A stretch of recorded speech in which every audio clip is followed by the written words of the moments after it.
Okay, what's going on, guys? And welcome to a brand new episode of Energized. Today we have the two main men, the two main men back in the show. We have our Merseyside correspondent from the south side, Paul Nealon, and I've been told to call Mr. Dublin, Ross Cadwell. Lads, how are you doing? Yeah, we're doing great, Barry. Doing great. Paul, great to see you. Great to have you back on the show.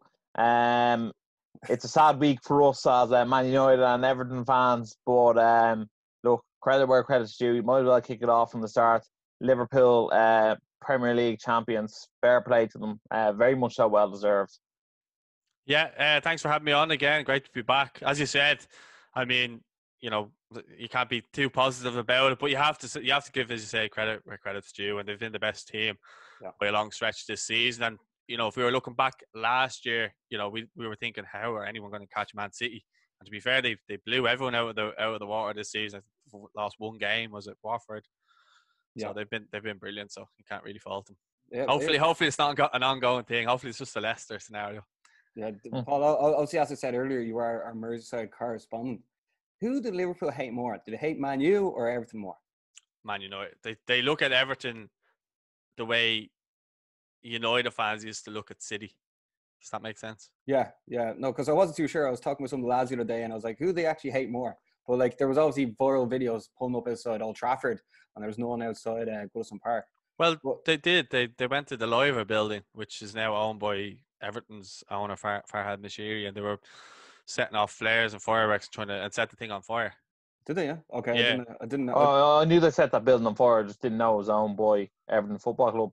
Yes. No, it's not owned by Everton. It's owned by Farhad Mashiri, who's obviously, I think he's 50% shareholder, so he's pretty much the majority owner now, I think, of Everton. So he's the fella putting in all the money.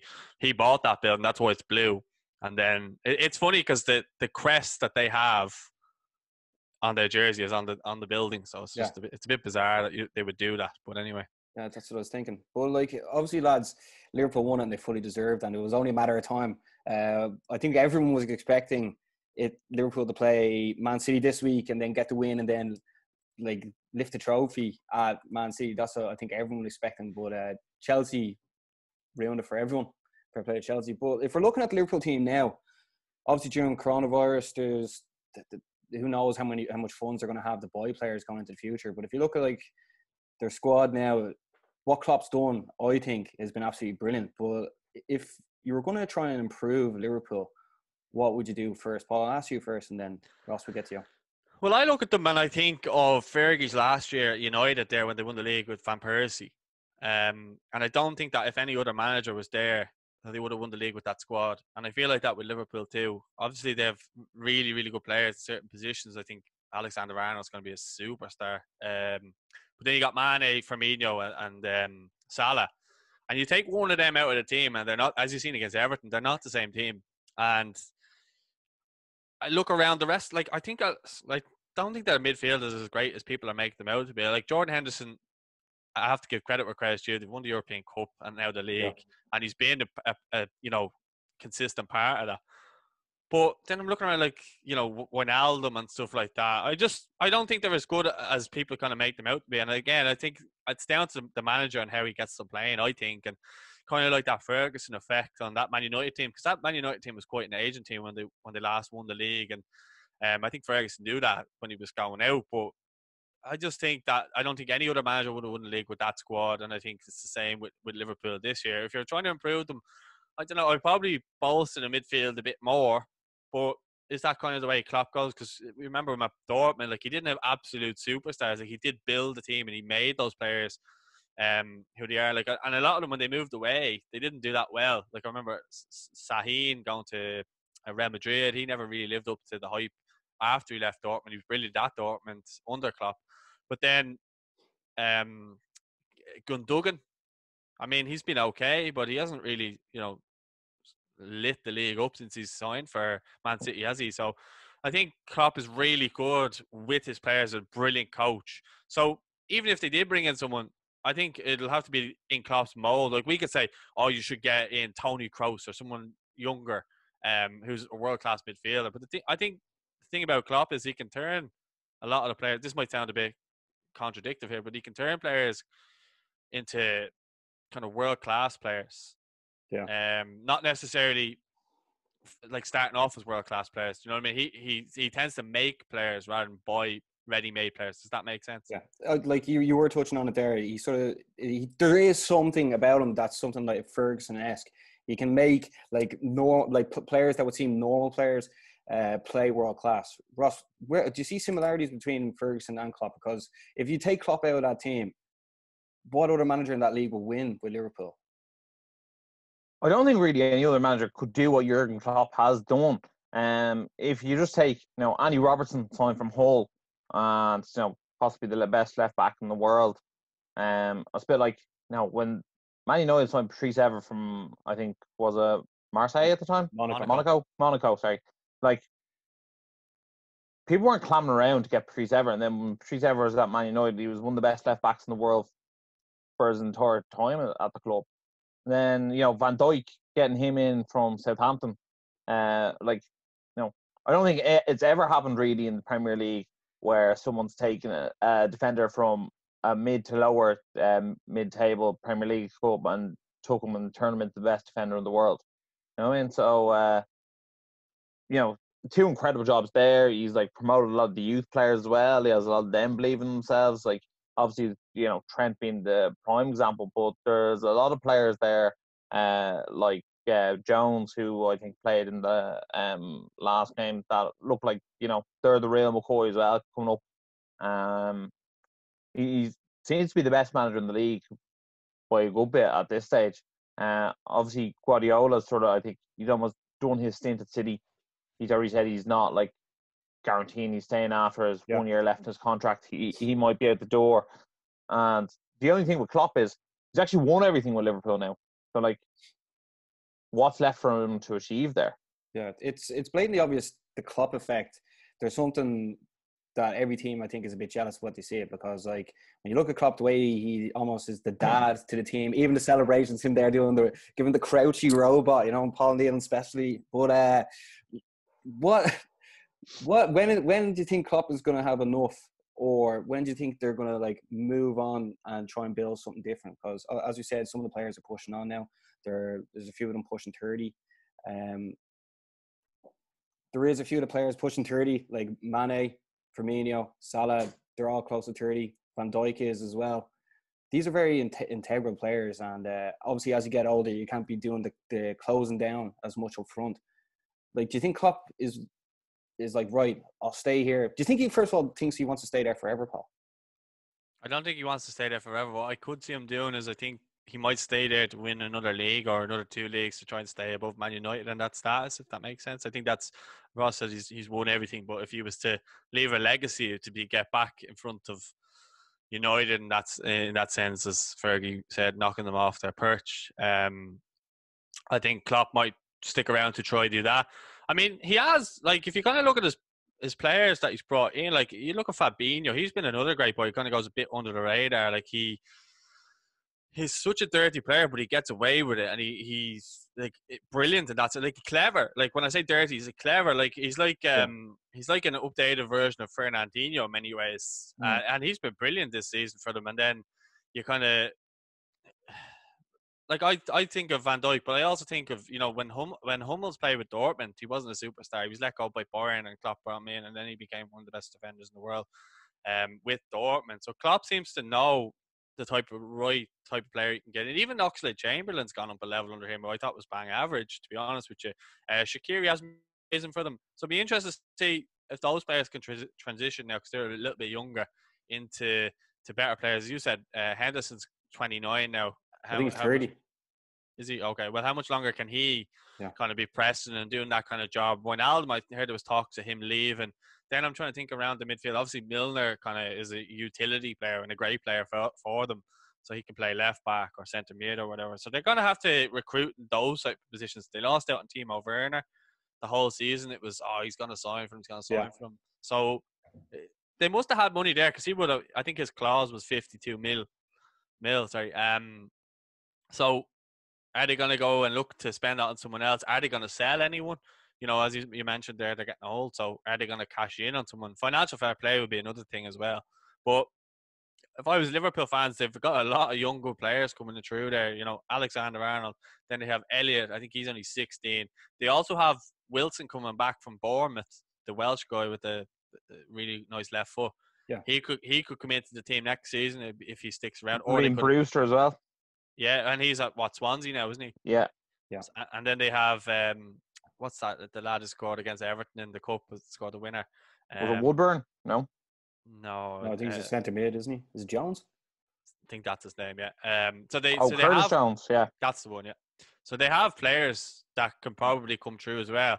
And if I was a Liverpool fan, I'd kind of be excited the fact that I have a manager there who wants to bring through players that know the club and have kind of been there from the beginning, like the class of '92. You'll know yourselves that it means more to you when you have a player who came through the ranks, he's playing for you, and he becomes your best player. That's what you want. That's the pride you want. And Liverpool fans have it now in Trent at the moment. But if they could build five, well, I won't say five, maybe 3, 4 players, and then add to that with other players kind of coming in from abroad and having the players there showing the values of the club and what it means to play for the club, that can only bode well for them. As much as we don't want to see that happen, but I wouldn't be too worried about the fact that they're kind of pushing 30. But they do need to get maybe a wide kind of forward in that if Mane or Salah aren't playing, that can do, like Minamino they brought in. Haven't seen much of him, but apparently he plays the Firmino role. He does. Yeah. So I haven't watched him fully yet. So who knows what he could bring then? Next season might be his year. Yeah. Well, you see in the Everton game, Minamino, he was doing that thing that Firmino does, where he comes a bit deeper back into the game. And that's really played into Everton's hands. Because like you can have the ball, but you're back to go, no bother. But there is still a bit of dead wood around Liverpool as well. Like I think every Liverpool fan under the sun would like to get rid of Lovren. Nathaniel Clyne is somehow still at Liverpool Football Club, and I think Lana is probably. I actually got a new deal there recently enough, but he's not exactly got to break into that team. Did he get a new contract? Yeah. I think maybe just a 1-year extension now, but I'd say he will be off though. This when the transfer market opens, I think you're right. I think he'll go. Yeah, he is over the age of 30 as well. But like Paul was just touching on there, Ross. When United won the treble in '99, they didn't invest in any players. Ferguson just kept going, and then that didn't turn out great, to be honest. I think it is very important now for Liverpool to get someone that's really going to push these players to move on to another level. Now, but don't get me wrong, Liverpool, what they have set up right now is perfect. You know what I mean? Obviously, you can improve in certain areas, but everyone's performing. Whoever's not performing is not playing. So that suits them down to the ground. But I think it is very valuable that Klopp stays. I think if Klopp was to go to Real Madrid, I'm sure certain players would be like, you know what, it is sunnier over in Spain than it is in Liverpool. But, what do you think of the rumoured return of Coutinho? Now, I heard from within the club he left on really bad terms and stuff like that. But he'd be brilliant because he could almost play anywhere across that front three, or he could play in one of the midfield roles. Well, Barry, you can answer. I'll give my 2 cents after. If I was him, I wouldn't want to go back. I know you'd want to go back, but you left to win trophies and you come back and they've won the league and the Champions League without you.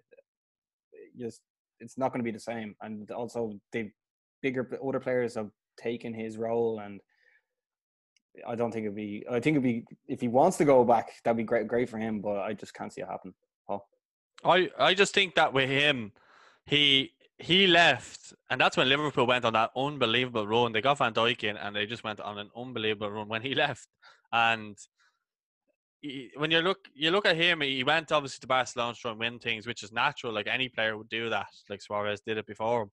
And Liverpool done well to get the money they got. Like I'd say they probably got about 150 million or more off Barcelona for the two of them. And what they've done since then, losing their 2 best players, so to speak. And what Klopp's done then to kind of unite the team, I think Mane and Salah, Firmino have gone up levels since he left. But maybe, I don't think Coutinho maybe suited the way Klopp. I don't think he was more of a press player. And I think when I've seen him at Bayern, I don't think he's been great either. He's actually been linked with a move to Everton, weirdly enough.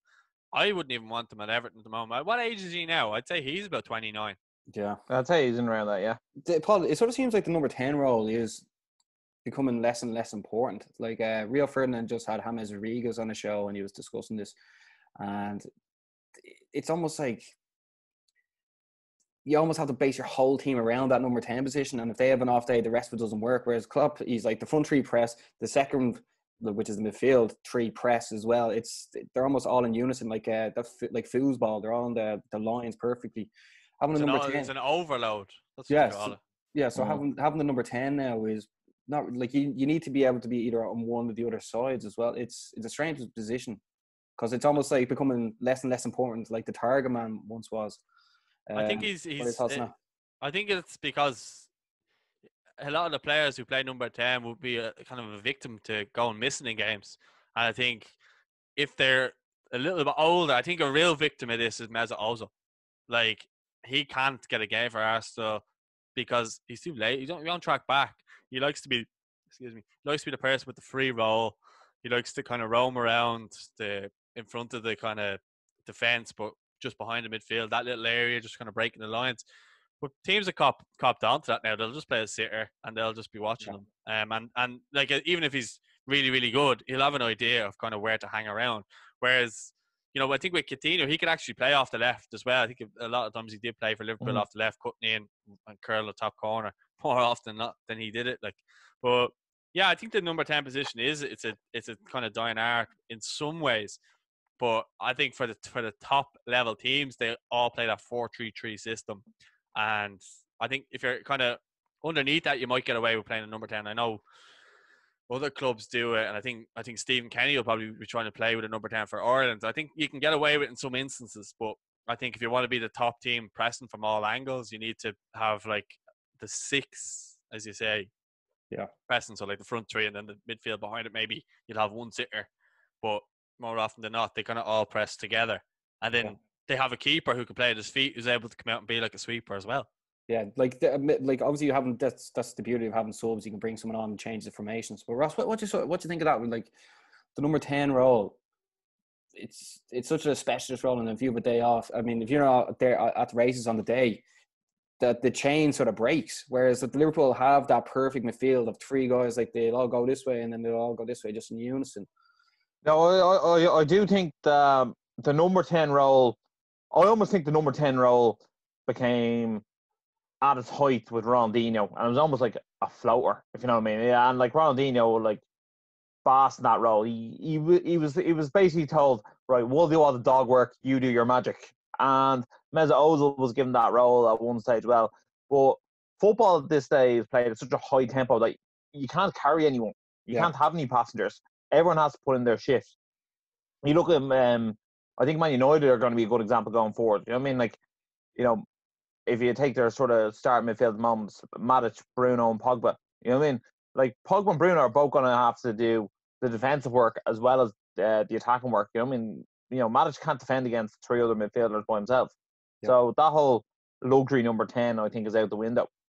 It is, isn't it? Gylfi Sigurdsson is another example as well. Yeah, well, that's not these lads' faults as well. Like, they were like Mesut Ozil was signed knowing that he's not going to come back and track back, stuff like that.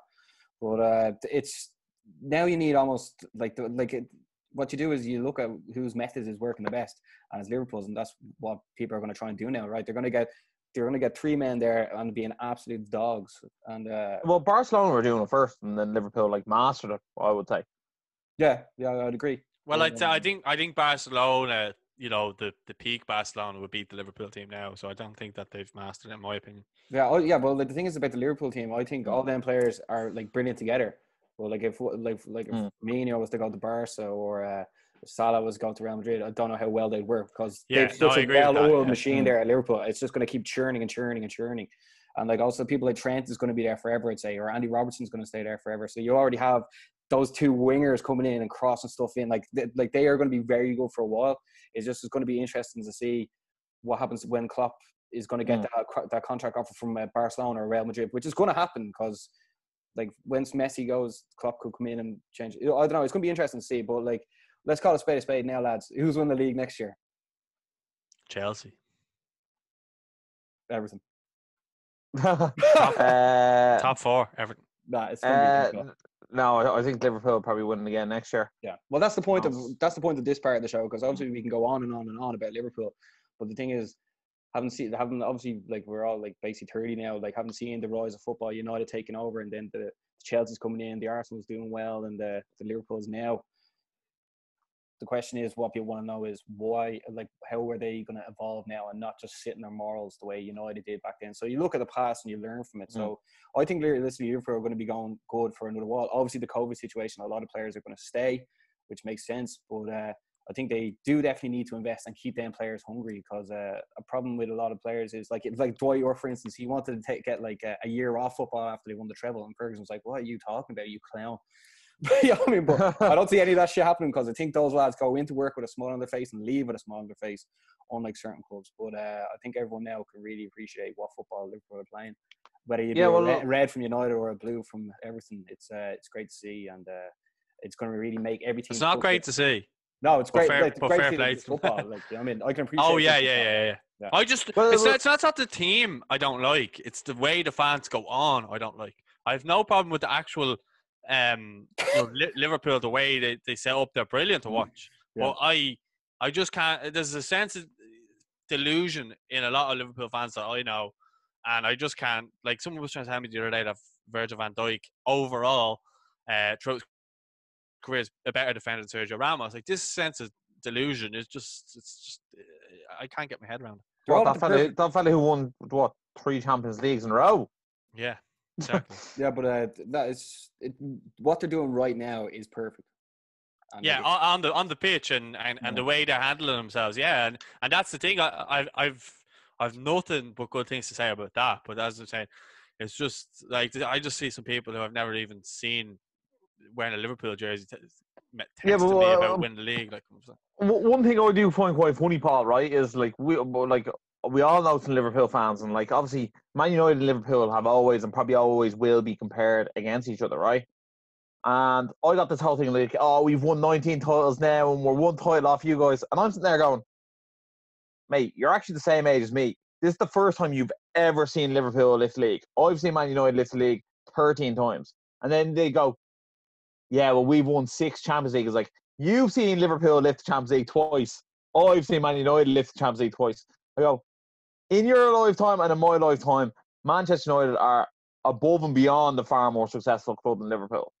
But like, you don't hear me going on about Man United all the time, because like I'm just not that type of person who's like gonna absolutely rub it in your face. But like, I feel like Liverpool fans like want to like shout in your face every time like your team loses. Like, I don't actually look for the Liverpool result to make sure they lost. I just look for the Man United result to make sure they won. I'm the same now. He's talking about trophies lifted and everything. It makes me feel sad. Yeah, but do you remember that time Everton won the Milk Cup? It was great.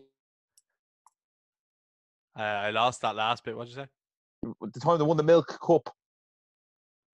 So is that the Young Fellas Cup? Yeah. Where was that?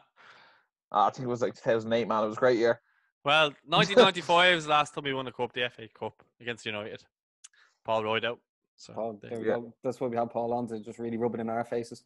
But like, yeah, I mean, let's see what happens. I think Liverpool are going to win the league next year as well. Well, just before you move on from it, Barry, like, it is very hard for teams to, keep winning the league year in, year out. How many times has it happened since probably United used to do it a lot, but not many teams. I think City did it twice, did they? And then Paul, I agree with you. Sorry for going over you. I agree with you. But at the beginning of the season, when Liverpool were so close, I was like, they can't keep going like this because they're going to get injuries, and they never got the injuries.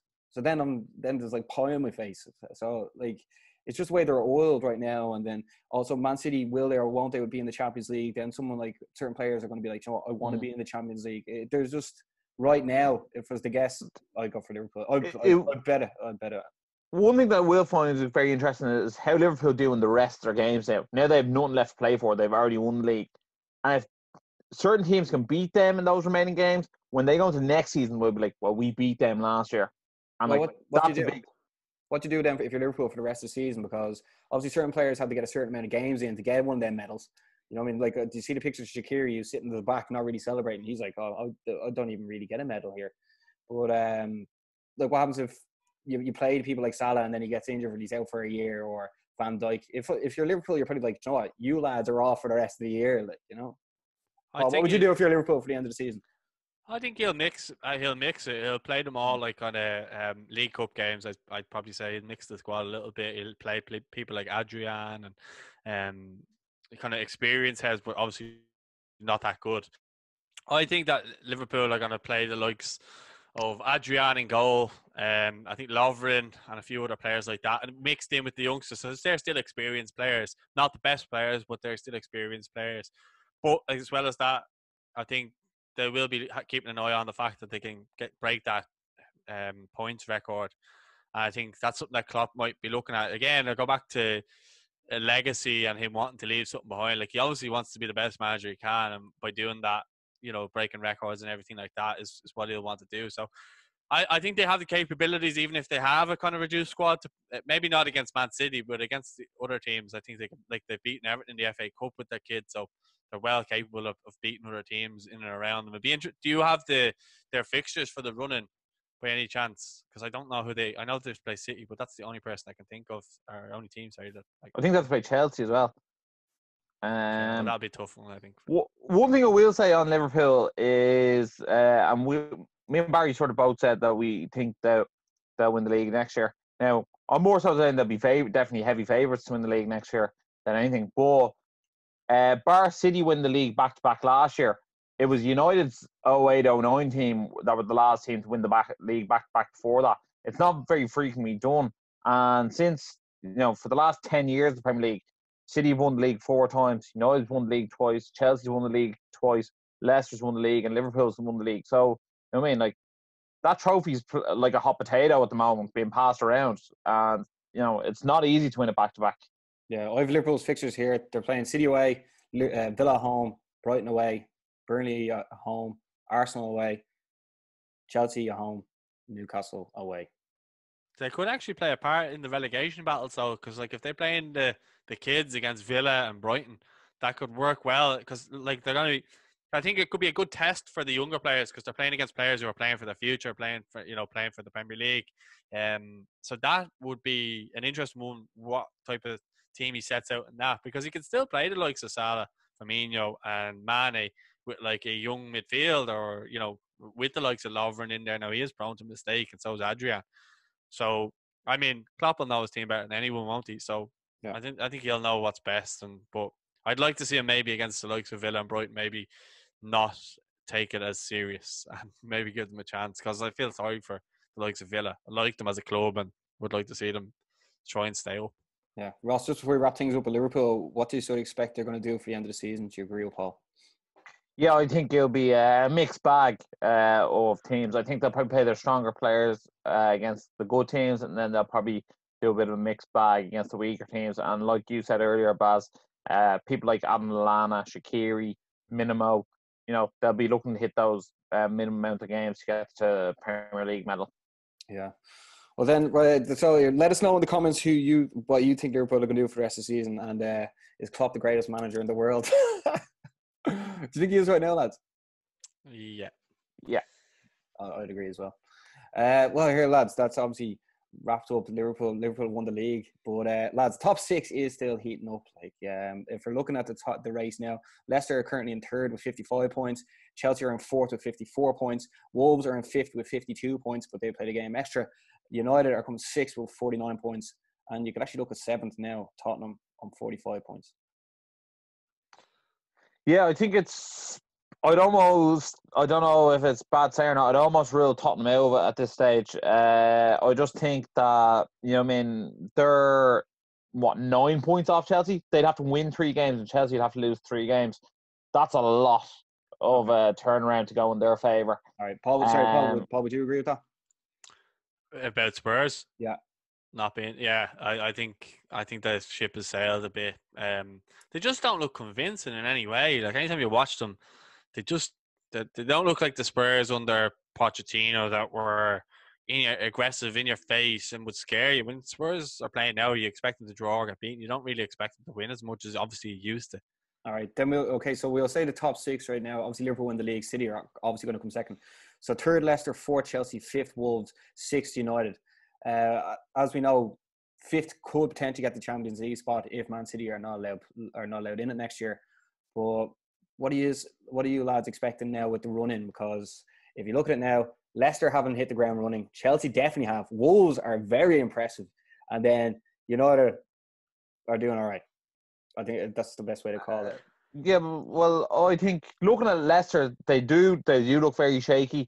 I mean, Leicester will always struggle if Jamie Vardy doesn't have the shooting boots on, and he left them back pre quarantine. He hasn't been on fire since. Why do you think that is, Ross? Because Leicester were flying going into this. When we were doing the show 2 weeks ago, you thought Leicester were going to continuously be flying. Well, like I must say, I think I know we all did. Yeah. I just think their starting 11, almost a bit like Liverpool's starting 11, is a very good starting 11. I thought Maddison's been very poor since they've come back, and they just not seem to be getting together. Ben Chilwell probably has his head turned by Chelsea, and he looks like he's going to be there next year. And again, like Jamie Vardy's biggest reliance is on pace, and at some stage, like that's going to go, and then without him up front, that Leicester are going to very much struggle for scoring goals, and they have struggled for scoring goals without him, putting them in the back of the net since they've come back. And I think they're in danger of slipping out of the top four altogether. Paul, they since they've come back, they've drawn with Watford, drawn with Brighton, and then they lost to Chelsea there over the weekend, but that was in the FA Cup. But what you make of Leicester now, Paul? They're still coming third, but I'd be looking over my shoulder with. We played them on Wednesday. I think we'll beat them. But I don't necessarily agree with you because he scored the goal there against Watford. It was cracker the week before last when they played Watford. They should have won that game. Unbelievable goal in the last minute by Dawson for Watford. But I think with Leicester, Maddison, is he injured or suspended? He was out yesterday. He didn't play over the weekend. So he's obviously a huge loss for him. I think he's kind of helps them tick. But it's funny because we were speaking about number 10s, and he is a number 10, really, isn't he? So he seems to fit that kind of mold with Leicester. Like if he can kind of, and that's maybe under Rodgers, he has that kind of system implemented. That's how he did it. I think that's how he did it with Liverpool before when they nearly won the league. But with Leicester, I look at them and I just. When, as Ross said, when Vardy's not scoring, where did the goals come from otherwise? I mean, Maddison, okay, he's fond of a screamer every now and again and fond of a free kick, but other than kind of him, I look around the rest of the team and there's no one that scores enough goals. Tielemans doesn't really get on the score sheet that much, and who else have they really got? They've got your man Gray.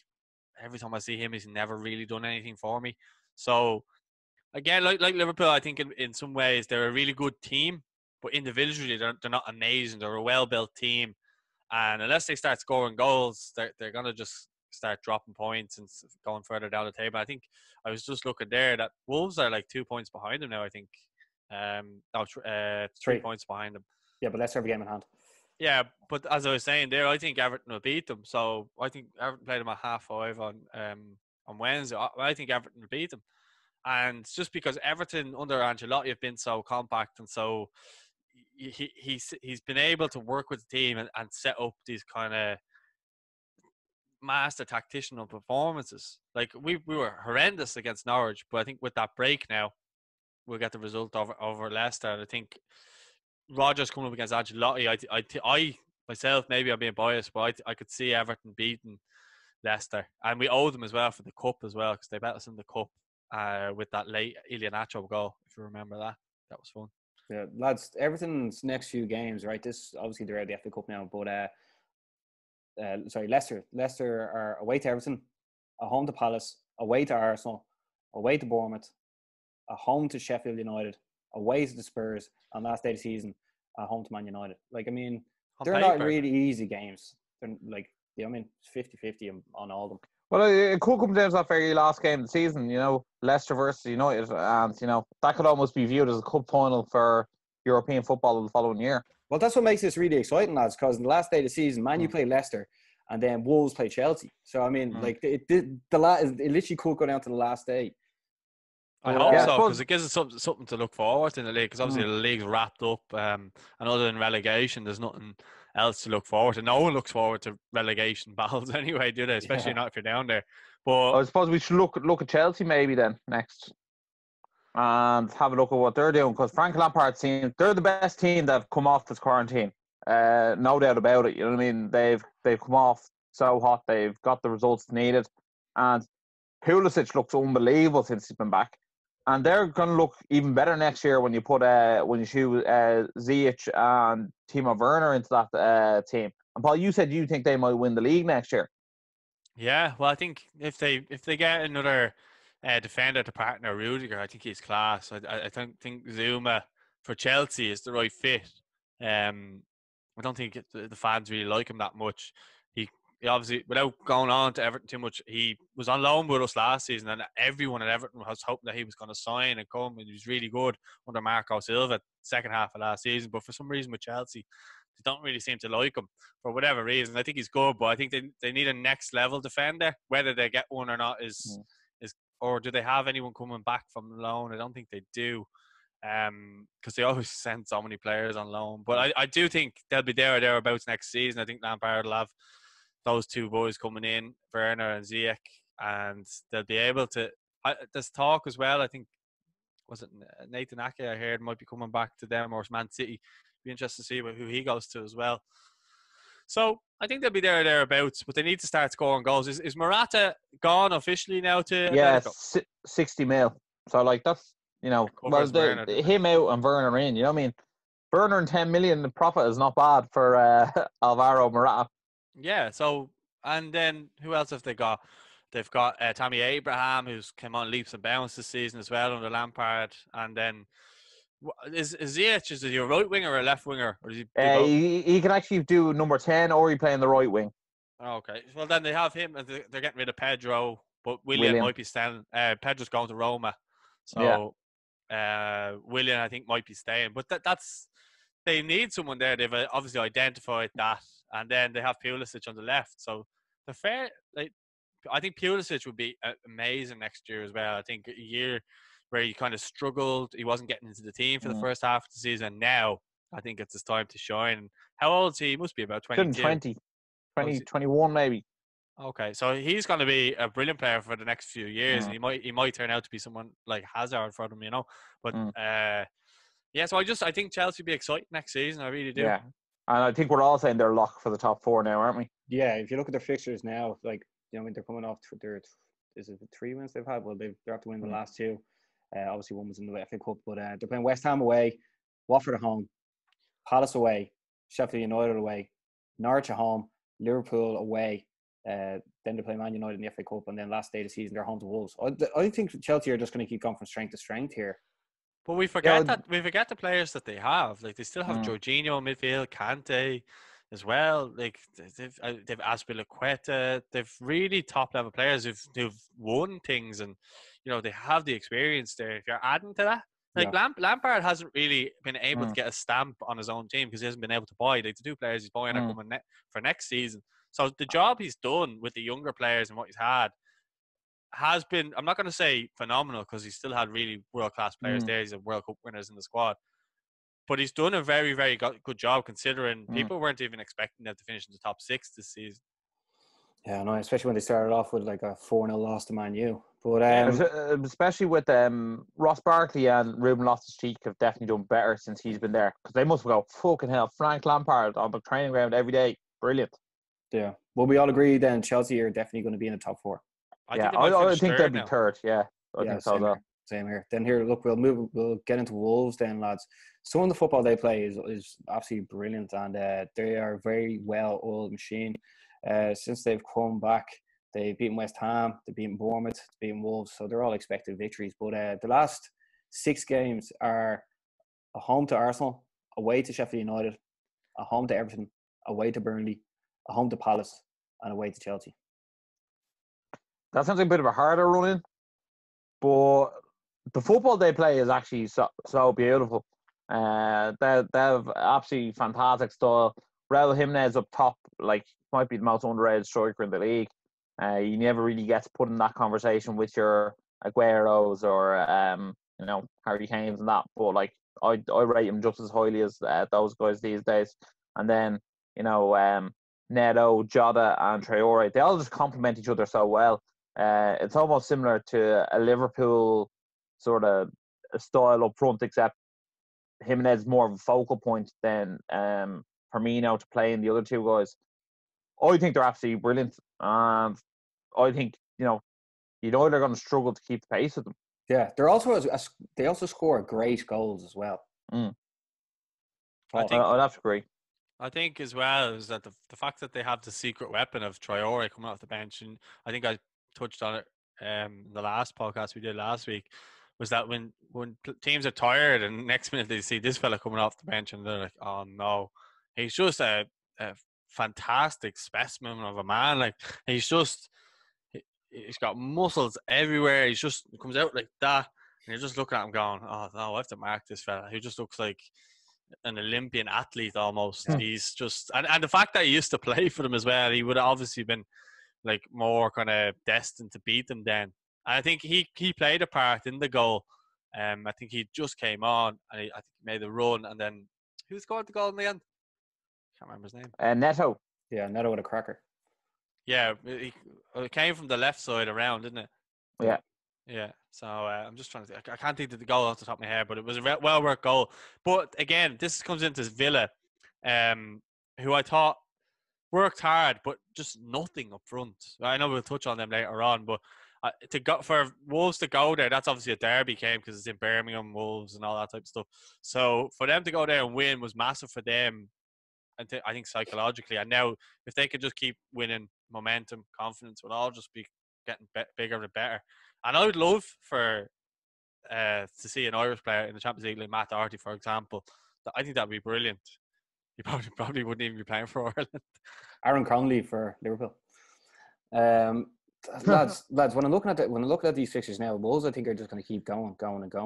This is their sole focus. I know they're still in the Europa League as well, but that's nothing to worry about. They could win that too, though, Barry. Yeah, I know. Like I wouldn't bet against them. They're flying. Like, and then if you're looking at United right now, United are still trying to sort things out. Like, I don't know what Reid to say about that win over the weekend against Norwich, because it was a new team coming out, and everyone, as I said in like the previous shows, that like everyone's first game back, like everyone gets one game off. So I can't really just overly slate players like your Lingards and Matas, but it does come down to the way United play, and United tend to rely on someone to come out with something special rather than what way they play. That's a bit of a problem. Whereas Wolves know how they play, and then they take one player out and one player comes in, knows exactly his job, like Liverpool as well. But if you're looking at United's fixtures, it's away to Brighton, home to Bournemouth, away to Villa, a home to Southampton, away to Palace, a home to West Ham, then it's a home against Chelsea in the FA Cup, and then it's away to Leicester in the last day of the season. Like, if you look at paper, United should win these games, but nothing is ever made easy. And also, if you take Pogba out of the team, like Rashford hasn't really come back hitting the ground running, you don't know what you're going to get. Paul, I'll get your point of view first, because you're obviously not biased like the main man, Roscoe. Well, I think you mentioned all those games, and other than the Chelsea FA Cup game and the Leicester game, they should be winning all those games. There should be no excuse. There should be, if they're wanting to finish in the top four, there should be no excuse for them to win those games with the players that they have compared to the teams that they're playing. Like, how many of them are fighting for relegation? That will make it harder, I know, but they're in the relegation battle for a reason, because they haven't been good enough. Yeah. So it's up to it's in Man United's hands. The running for Wolves, I didn't think was that difficult either. So I hope it goes down to the last day of the season and there's something to play for. I'll just make it a little bit exciting. But I think they could definitely catch Leicester at this point. I think they're showing they're a better team than Leicester. Like, Leicester have been, I suppose, overachieving all season, whereas United have probably been underachieving, and they haven't looked great at all. Fernandes came in, and since he came in, it's kind of changed, and people have been excited watching Man United again. I think he's highly responsible for the buzz being back around United at the moment. Yeah, Ross, looking at them fixtures, United and Wolves now. United play tomorrow against Brighton, so if they get a win, they're joined with Wolves. They actually go ahead of Wolves on goal difference. So I think it could come down to goal difference. But looking now, who do you think gets into the top four or top five, whatever way you want to look at it? Well, United have a 6 better goal difference than Wolves at the moment, so like that's like a lot at this stage of the season. 6 goals would be a lot to make up. So I definitely favour United in the race. But the only thing is that Wolves team look quite fearless. That Man United team, when you put them on the ropes, get a bit shaky. Still defensively, like they look very sort of almost lackadaisical at times, especially when I was watching Arch there. Like I don't know whether it was tiredness or not, but like look, the game of football is 90 minutes long, or you can say 95 minutes long if you want to include the injury time. You have to keep that concentration up for the entire time that you're out on that pitch. And I think sometimes Man United are susceptible to, take their head out of the game for a few moments. Is it, what does the drinks break not help them in that scenario then, Ross? Sometimes it does, I think, and sometimes it doesn't. I think sometimes it kills momentum of the game. Sometimes it's going forward, but then, sometimes with the drinks break, we don't know what they're saying to each other. You know what I mean? Like Luke Shaw might be like, "Can't wait to have Domino's after this game." You know what I mean? You never know. But when it comes down to it, in terms of class, like you were saying, Paul, the caliber of player Manchester United have, Bruno, Pogba, Martial, Rashford, that should be enough to put any of those, minnow teams in the Premier League away. And, they should be able to beat Brighton and then just keep the momentum going from there. Right, so who is going to get into the top 4? I know it's going to be touch and go with 5th spot because of Man City, but I still believe Man City won't be allowed in the Champions League next year because there's going to be uproar whoever comes 5th. So first Liverpool, second Man City. Who gets 3rd and 4th? Paul, we go with you first. Did we not do this a couple of weeks ago? I know, but like since Chelsea update. Yeah, we need an update. Yeah, but I think it's just going to change every week. I 3rd and 4th, I'd say. Leicester drop out of there. I'm gonna be brave and I'm gonna go Wolves and Chelsea. Wolves 3rd. Wolves 4th, Chelsea 3rd. Okay, Ross. I'm gonna say Chelsea 3rd, United 4th. I'm gonna agree with you. Let us know. Let us know anyway. But lads, if we're gonna just look at the relegation zone before we get into this week's fixtures, it is becoming a bit of a dogfight here from 16th down to 20th. Like Watford are come 16th with 28 points. Then West Ham, Bournemouth, and Aston Villa are all on 27 points, and then Norwich are still just at the bottom with 21 points. Is it just me, or did all the relegation teams lose? Yeah, I feel like they did. Like I feel like they're all on 27 points last week. Yeah, did Brighton win or draw? Brighton, oh no, bar Brighton. Brighton drew with. Oh no, they beat Arsenal, and then they drew as well against Leicester. I missed the penalty. Do you have the original picks, Barry, of who we said we get relegated? Because I said Brighton was going to get relegated. Yeah, we all said Norwich. We all said Aston Villa. Then Ross said Brighton. Paul said Bournemouth, and I said West Ham. All right, well, it looks like I'm definitely going to be wrong anyway. Yeah, it's a race between myself and Paul to get relegated here. In fairness, just on that, like, Bournemouth, West Ham, Villa look brutal. I think Watford have enough in the bag there to keep them up. Yeah. Also, someone like Troy Deeney, like, leading the line for them, like, he's going to fight for you. As opposed to, you look at, like, Aston Villa, put it this way, I don't even know who their striker is. Antonio's playing up front for West Ham, and he's an absolute utility man. And then Bournemouth just looks like they're just not at the races at all. Yeah. I think, Southampton hammered Watford yesterday. Hold on, actually, I want to touch on that, right? Do you think Danny Ings could finish the Premier League as top goal scorer this year? And definitely. Also, if you were Leicester, would you be like, Danny Ings is the man to replace Jamie Vardy? I'd never thought about that, but it's a really good analogy, and I'd agree with it, yeah. What do you think, Basmo? Yeah, I think Danny Ings has come back from injury ever since he went to Liverpool, and he's banging in the goals against anyone. Who knows? Liverpool might try and buy him back for like 70 million. They might have a buyback clause. Yeah, well, like, I'd get using it if I had the chance. He did you see his goal yesterday? The first one where, he kind of made, like, I know people were going, oh, Smallbone made an assist. Like, he literally gave him a 5-yard pass. Ings made the goal. And the way he crested into the corner. The way he scored, it was brilliant. Like, it was right in the corner. Keeper must have thought it was going wide because it looked like he wasn't even going for it. It was a great goal. And then Southampton, to their credit, when Watford were coming back into it, they just scored, and Southampton went down the other end then and scored with who was it scored? Oh no, I'm thinking it. Ings scored the second one. He Foster threw the ball out, and then like Ings like stole it off him and then scored, and then Ward-Prowse scored a free kick. Oh, that was it. Yeah, it was an own goal, and then Prowse Yeah. scored. But that was a great free kick as well. I was thinking of the Arsenal game with Sheffield United. Sorry, that's why I got confused. Sabaya scored. Yeah, he actually did broke McGoldrick's heart. Yeah, poor fella. But, It's great to see Dinsey on the score sheet all the time. Yeah, That really, was first really of the is. season in the league.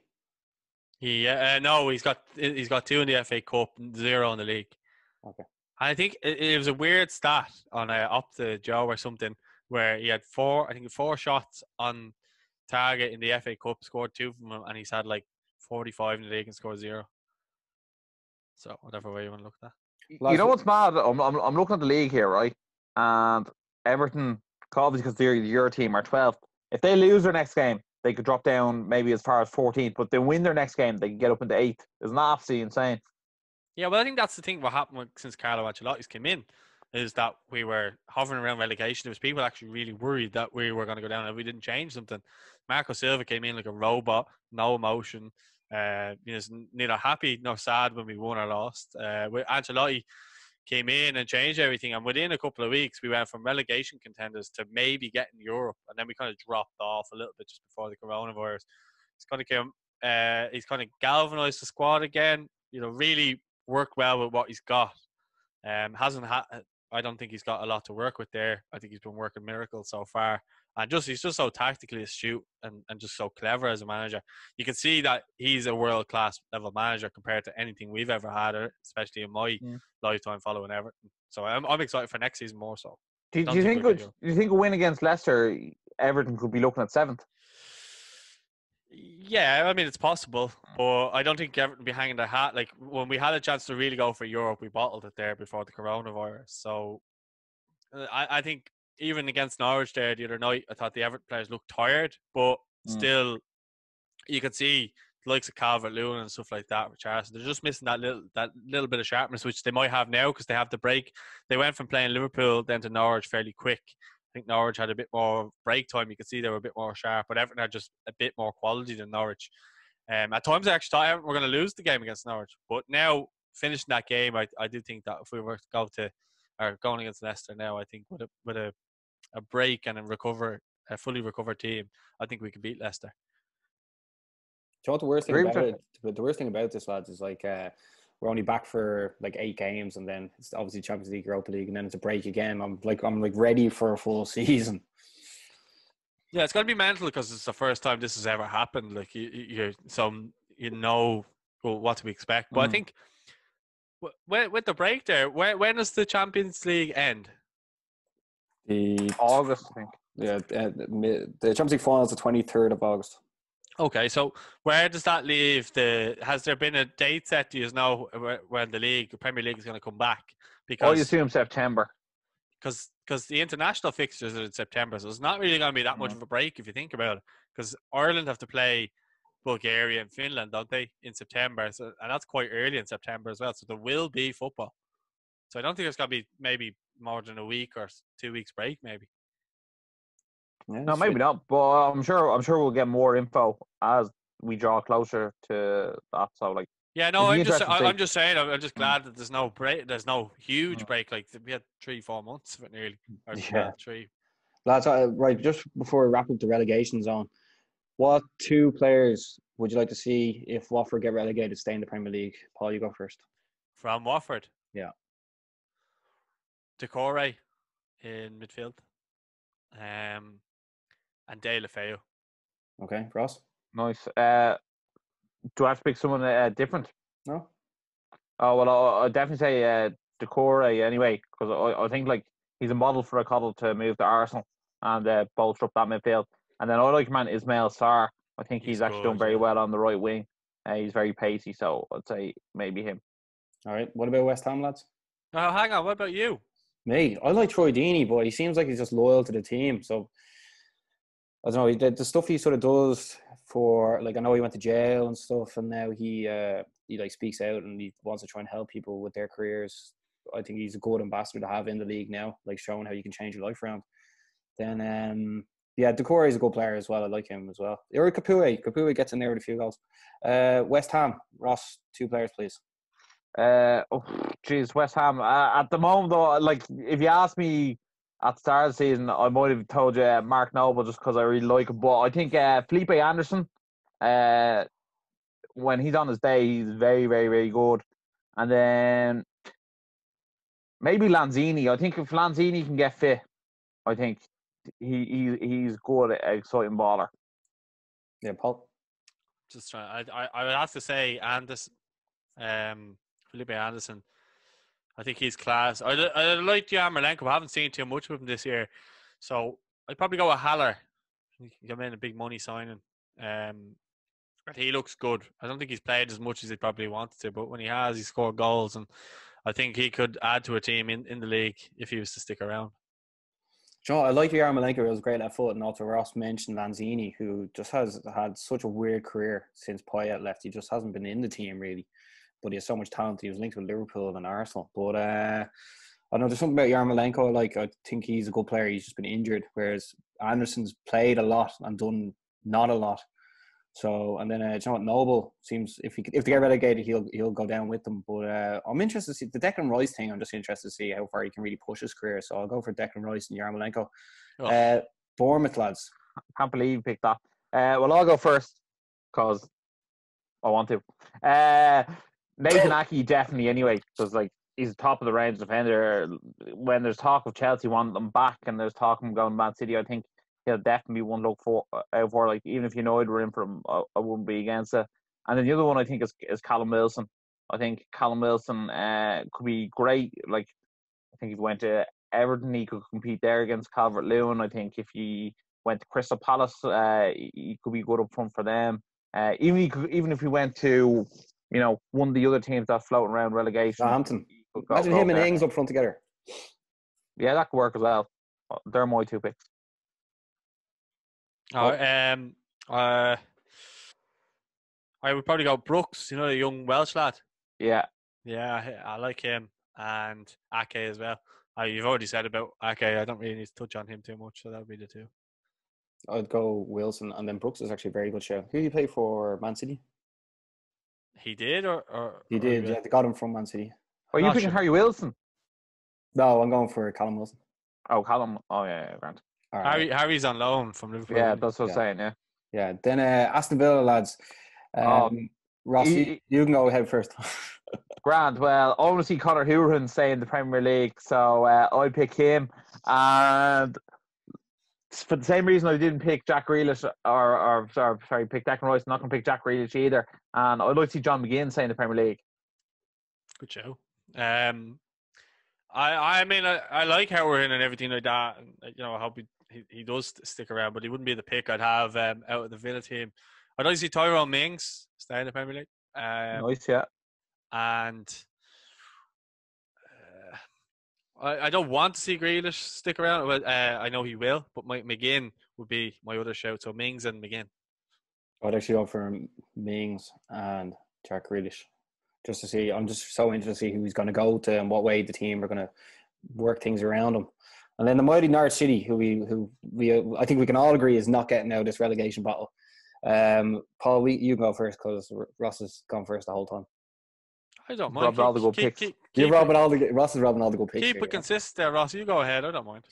All right, Graham. Well, for me, it's I mind. No, I'm picking the only 2 players I think. Well, not maybe that's a bit harsh, but the 2 main players I think are Premier League quality for Norwich. I picked Todd Cantwell and Bundia. I think Max Aarons and Krul are good, but I think they're the 2 standouts. I think Pookie had a bit of a run, but he's not with it. Is me? Oh, sorry.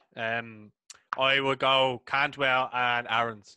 I'm not mad on Pookie myself. Buendia is a good player as well, but yeah, I think Aarons and Cantwell. You look at Cantwell the other night against Norwich or against United. Sorry, for Norwich. Good player. Took his goal well. Keeper probably should have done better, but he still took the goal well and has been performing quite well this season. And I think they'll look to cash in on him and Aaron's and bolster the squad for next season and come up with obviously the parachute payments that they'll have. So I think they might be a shoe in as well to come back up. I'll go with Pookie, lads. I don't think Norwich really create enough goals from. And then I'll go for Aaron's as well, just because he's good. He's a good defender, and I think he's going to go to Spurs. I think that makes sense. I'd love Matt Everton. Would you not take Coleman's position then? No. Yeah, but it gives Coleman something to fight for. I think Coleman, when he's being pushed, is at his best. That is very true. Okay, lads, we're going to get into this week's fixtures, right? For the people that don't know, last week I won, but this week Paul and Ross both drew. So, lads, I don't know. Hey, where'd you come? Where'd you come this week? Me, I got 1. The 2 of you got 2, right? Oh, so you came last. But these were correct, the actual correct scores, not actually guessing who would win, because that'd be a lot easier. But, lads, what are you going to do? Are you going to just share the crown or what? Like, I don't mind sharing it. Yeah, I don't mind. Well, we see this week who gets it, right? But we did predict today's results, which is Monday. Crystal Palace versus Burnley. I'm guessing 1-0. Ross has guessed 2-1, and Paul guessed 2-0. So do you want to stick with that, lads? I think last week we did the set. We stuck and we went. Yeah. Okay, so then the Tuesday night, Brighton are taking on Man United. Paul, you go first. I say 1-1. Man United to score first. 1-1. Ross? I'm going to say 2-1 to Man United. I'm going to go 2-0 Man U. Okay. Then Wednesday we got 4 fixtures. We're going to start with Arsenal versus Norwich. Paul? Arsenal 2-0. Arsenal 2-0. Ross? No, I'm going to say 1-1. I was actually impressed with Norwich against United. Would they not be tired? They could be, but you know what? Don't be they have to fight for everything. They have to fight for everything they have. So what was the score, Ross? 1-1. 1-1. I'm going to go Arsenal 2-0. I think if they lose that game, are they down? Yeah, they should be. But they're down anyway. Bournemouth are taking on Newcastle. I may as well give a 0-1 to Newcastle. Ross? I'm going to say 1-0 Bournemouth. Like, if there was ever a game Bournemouth had to get up for to try and win, it has to be this one. Is it home or away? Yeah, Bournemouth are home to Newcastle. Paul, your score. But Newcastle are safe and Bournemouth need to win. Yeah, no, I'm just thinking of the travel down for Newcastle, but it might not work to their advantage. It'll work to Bournemouth's advantage. I'm going to go for a Newcastle 2-0 win, though. Yeah. Okay. Then Everton taking on Leicester. Paul, you can go first in this one. 2-1 to Everton. A late winner for Everton. Ross? I'm going to say 1-0 Dominic Calvert-Lewin. And then I'll go 1-1. West Ham versus Chelsea. Wrecking Paul's buzz there, Baz. Wrecking Paul's buzz. Sorry, Paul. He did it last week as well, I think. West Ham versus Chelsea. Ross? 2-0 and Pulisic will be on the score sheet again for Chelsea. Okay, Paul? I'd say 2-1 to Chelsea. I'll go 2-0 as well to Chelsea. Then Thursday, Sheffield United taking on Spurs. I'll go 1-1. Paul? Well, I think this one with Sheffield United coming off the back of losing to Arsenal, I think they showed signs of the old Sheffield United before the coronavirus. I think they might be back now, so I'm gonna go for a draw, which I think would, if you're starting to start the season, would be kind of an overachieving result for Sheffield United. So I'm gonna go 1-1 draw. I'm gonna voice not to watch this game because I think it's gonna be 0-0 draw. Okay, then Man City are playing Liverpool. Ross, what do you expect there? Jesus. Guard of honour. A guard of honour will take place, which would be weird. I'm going to say City beat them 2-1. Paul? I'm going to say the same, 2-1. I'm going to go 1-0. Is it just because how weird it was Liverpool win the league and the fact that they won it like in a hotel or Andy Robertson's gaff, which could be a hotel, and the fact that like they won it on someone else losing, and like the manner that they won the league, I feel like they're going to lift the trophy after losing again. That would be nice. Okay, Ross, you love an old classic, Norwich versus Brighton. What are you guessing here on Saturday? Norwich 2-1. Okay, that's brave. I'll go 1-0. Well, Jeez, what's called the bookies in Ireland would love me. They'll be giving them all their money. I'm going to say 2-1 to Brighton, and I can see Aaron Connolly getting on the score sheet. I hope he does. That's actually a good show. Leicester versus Palace. I'll go 2-1. Ross? I'm gonna say 1-0 Leicester. I feel like Leicester have to win that game to have any chance to finish the top 4. Paul? Yeah, 2-0 to Leicester. 2-0 to Leicester. Then United are playing Bournemouth. Paul, you go again? United 3-0. Yeah, I like that 3-0.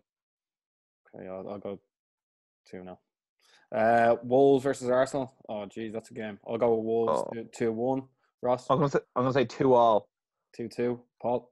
I'm going to say Wolves 2-1. Adama Traore comes on and whips one into Jimenez 2-1. Oh, Jesus, Wolves again. That's going to be. I'm actually really. Does that bring us up next Monday? Does it? No. Then Chelsea are playing Watford. Chelsea win 2-0. Chelsea 3-0. Chelsea's got Ross has gone 3-0. Paul's gone 2-0. Yeah. I'll go 2-0 as well. Then Super Sunday, Burnley versus Sheffield United. Paul? Sheffield United win 2-1. 2-1. Ross? Sheffield United win 2-0. Yeah, I'll go with the 2-0 as well to Sheffield United. Then Newcastle are playing West Ham. I'll go 1-0 to Newcastle. Ross? I'm going to say 1-1. 1-1. Paul? 2-1 to West Ham. I feel like they have to win that game. Yeah, okay. Liverpool and Villa. Paul? Liverpool Villa. I'm gonna say 2-1 to Liverpool, but I'd love for it to finish 2-1 to Villa. You know what I'm going to say? I'm going to say 2-0 to Villa, because I think this is going to be a rematch of the kids versus Aston Villa, when Aston Villa gave them Hyde in the cup. 5-0. Yeah. That's actually not a bad show, Ross, but I still think Liverpool are going to win it 1-0. Okay, Southampton versus Man City. I'll go 1-2. Danny Ings to score. Ross? Yeah, I think 2-1 City. 2-1 City. And Paul? I'll say 2-1 City as well. 2-1 City. Okay, then next Monday, just in case something happens or we don't get to show it next Monday, Spurs are playing Everton. Paul, you may as well start it. I may well change my mind next Monday on the prediction. See how this week's result go, but at the moment, I'd say 1-1. It's so funny. It's like guessing the game a week away with like other fixtures in between. Ross? Who's at home? Spurs are home to Everton next Monday. You know what? I've been so negative about Spurs recently, and Paul's sitting there looking at me through the lens of the camera with his eyes. So I'm going to say Spurs win 2-1 from Charleston and Calvert-Lewin, both on the score sheet, and Michael Keane scoring on goal. I want Everton to get all 3 goals. So what are you saying? Right in the eyes. 2-1 to Everton. Yeah, you said Spurs win 2-1, you man. Yeah, you did say Spurs. Well, Yeah, you're like Spurs win 2-1 and then 2. Yeah. Okay, I'll go 1-0 just to call it like that. Right, lads, we're after going over Liverpool, what they need to do to improve, what they've done, and then what we sort of expect, which is actually quite interesting to go over because they are the champions.